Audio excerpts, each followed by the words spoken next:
Assalamualaikum mga kaibigan nating Muslim. Kapag sumilip ang new moon sa kalangitan, magsisimula na ang isang sagradong paglalakbay para sa ating mga kapatid na Muslim, ang Ramadan. Sa loob ng halos isang buwan, ang araw ay nagiging panahon ng sakripisyo at ang gabi ay oras ng panalangin at pagkakaisa. Ngunit naisip mo na ba kung bakit mahalaga ang buwan na ito? Ano ang kasaysayan sa likod ng kanilang pag-aayuno? At anong mga tradisyon ang nagbibigay kulay sa Ramadan lalo na dito sa Pilipinas? Yan ang ating tatalakayin dito sa isa namang video na magdadala ng bagong kaalaman at kamalayan. Feel free to share comments and opinions sa ating comment box. Stay curious, stay awesome, and stay tuned. Ako si Aling Teta at ito ang Aling Teta Trivias.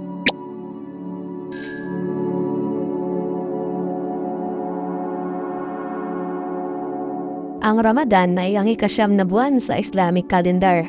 Ito ay isa sa 5 haligi ng Islam.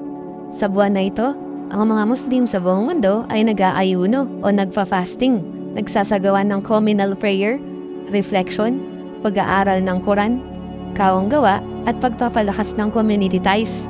Mahalaga rin ito dahil dito unang ipinahayag ang Quran kay Propeta Muhammad. Ang fasting mula madaling araw hanggang paglubog ng araw ay obligasyon para sa lahat ng Muslim na nasa tamang edad na. Maliban na lamang sa may sakit, matatanda, buntis, nagpapasuso o nasa biyahe. Sa oras ng fasting, hindi lang pagkain at inumin ang iniiwasan. Bawal din ang anumang gawain na itinuturing na makasalanan sa Islam. Ngayon, ano ang pwede nilang kainin? Bago sumikat ang araw, kumakain sila ng pagkain na magbibigay ng lakas para sa buong araw. Sa ibang bansa, karaniwang dates at tubig ang panimula. Pero dito sa Pilipinas, lalo na sa Mindanao, makikita ang mga Muslim families na naghahanda ng kanin, isda, manok, gulay at mga lokal na specialty gaya ng tiwala itum, black beef soup ng tausog, pastil na rice meal ng Maguindanao, at iba pang lutong bahay na masustansya. Pagkatapos naman ng paglubog ng araw, doon sila muling kakain. Kadalasan ay nagsisimula pa rin sa dates at tubig, bago sundan ng mas masarap na handa. Ang Ramadan ay tumatagal ng 29 hanggang 30 araw mula sa unang sighting ng crescent moon hanggang sa susunod. At dito rin pumapasok ang Eid al-Fitr, ang masayang pagtatapos ng buwan ng sakripisyo at panalangin.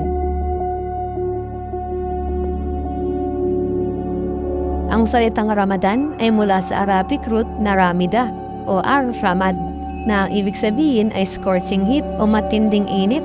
Dahil lunar calendar ang gamit, minsan tumatapat ito sa mainit na panahon sa Arabian Desert, kaya ang pangalan mismo ay nagdadala ng imahe ng sacrifice at endurance, bagay na tumutugma sa diwa ng fasting.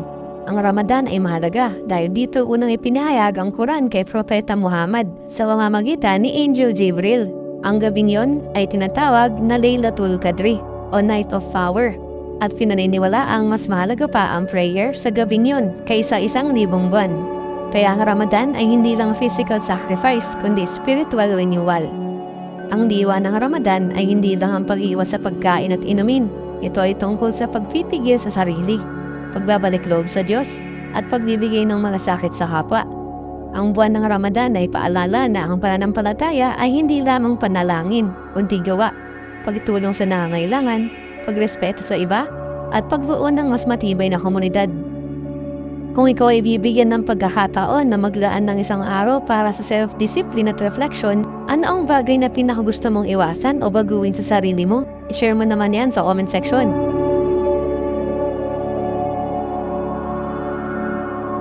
Alam niyo ba na kahit makita na ang crescent moon sa ibang mga lugar, hindi ibig sabihin ay magsisimula na agad ang Ramadan o matatapos na ito sa lahat ng lugar.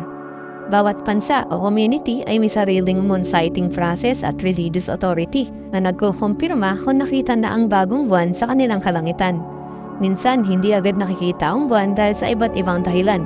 Halimbawa na lang ay weather conditions, dahil ng makapal na ulap at malakas na ulan.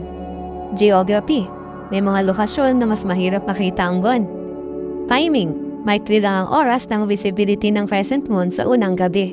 Dahil dito, nagkakaiba ang petsa ng simula at pagtatapos ng Ramadan sa iba't ibang panig ng mundo. Isang tradisyon na nagpapatibay ng pagkakaisa sa loob ng bawat lokal na Muslim community. Sa iba't ibang bansa, may unique traditions tuwing Ramadan. Sa Egypt, sikat ang Ramadan lanterns o fanuso na nagsisimbolo ng liwanag at community spirit. Sa Turkey, may Ramadan drummers na umiikot sa kalsada para gisingin ng mga tao sa madaling araw.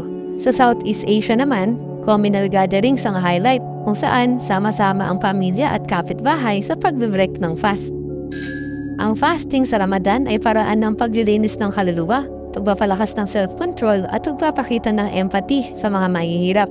Karaniwang tumatagal ito ng 12 hanggang 16 na oras depende sa lokasyon at haba ng araw. Sa ilang bansa gaya ng Europe, umaabot pa ng halos 20 oras. Sa loob ng fasting hours, bawal kumain, uminom, manigarilyo o makipagtalik. Pwede lang kumain bago sumikat ang araw at pagkatapos ng paglubog ng araw. May health benefits din ng fasting. Nakakatulong ito sa pag-regulate ng blood sugar, detox ng katawan, at minsan pati sa mental clarity. Pero syempre, para sa mga Muslim, ang tunay na essence ng Ramadan ay hindi health benefits, kundi spiritual discipline at closeness kay Allah. Pagkatapos ng Ramadan, dumarating ang Eid al-Fitr. Ito ay isang malaking celebration na puno ng pagkain, regalo, at family gatherings. Sa Pilipinas, lalo na sa Mindanao, makikita ang mga Muslim communities na nagdiriwang ng Eid al-Fitr sa pamamagitan ng sama-samang kainan, pagbibigay ng zakat al-Fitr o charity, at pagbisita sa mga kamag-anak. Isa itong joyful ending sa isang buwan ng sacrifice at devotion. Sana nagustuhan mo ang video ito. Huwag kalimutan na mag-like, subscribe ka na rin at ring the notification bell. Kung may gusto ka pa na ma-feature sa channel natin, i-comment mo na lang yan sa baba. Hanggang sa susunod mga ka-trivia, thank you for watching!